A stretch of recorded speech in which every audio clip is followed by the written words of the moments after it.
On the last trading session of Friday, gold spot printed a closing price little above $1,818 per ounce. Numbers rounded as the market is closed, and on the last week, gold traded as low as $1,758 per ounce and as high as $1,818 per ounce.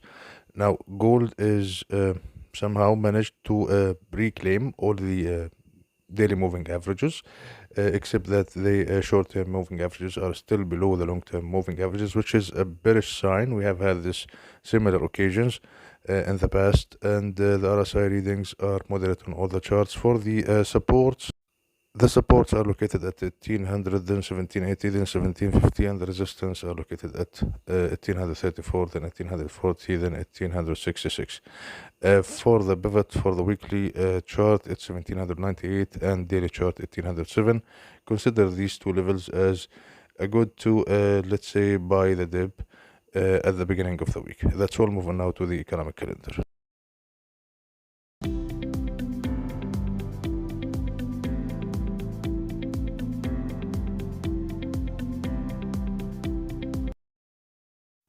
On the economic calendar for the coming weekend from the United States, we're waiting for the PPI to be released on Monday, then the CPI to be released on Wednesday, and on Friday we have the JOLTS jobs openings. It will be released on Friday. That's all for the economic calendar. Moving now to the strategy.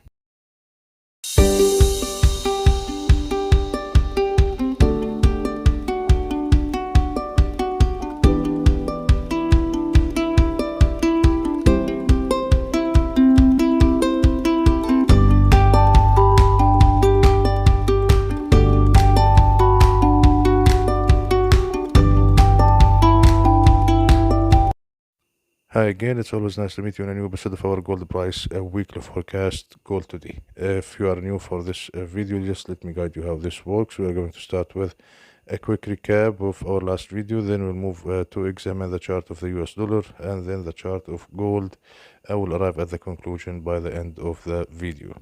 On the last week, we happened to be bearish on gold. Actually, we've been looking for gold to reach towards 1795 to open a sell position with a target of 1750 to 1730. In fact, this worked out partially. Gold made it up to 1796 and then sold off all the way down to 1758. We took that trade. Now, before going through what will happen in the coming week, let me just answer one question for one of the channel members who asked why this everything rally is still on and how long it's gonna stay with us. The answer is simple.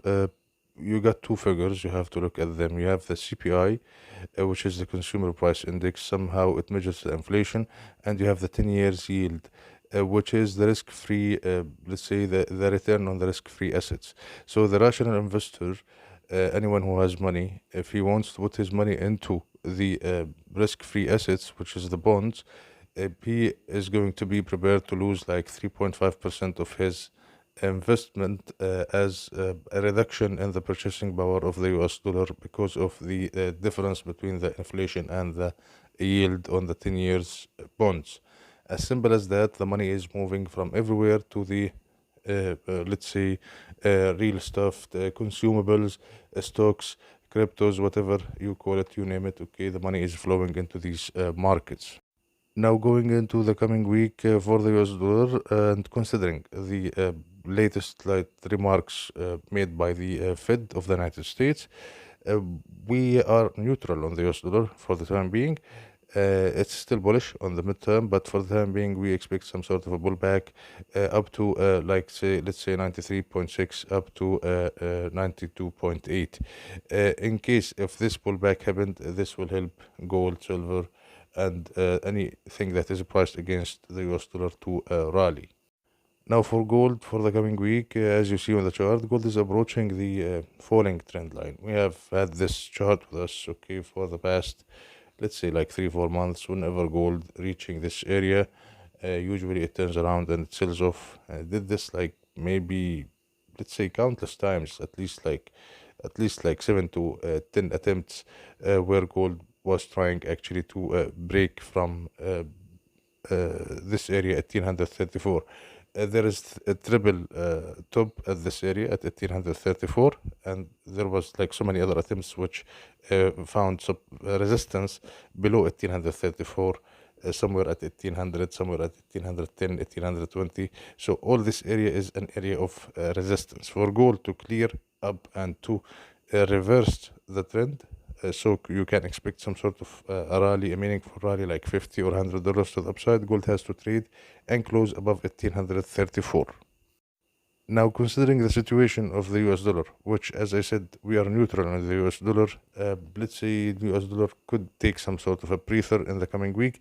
If that took place, there could be some sort of bullish play on gold somewhere. If gold can break and close, at least for one session, above 1834, this will open the door for a retest of 1860. If we can pass from there, you can go to 1910.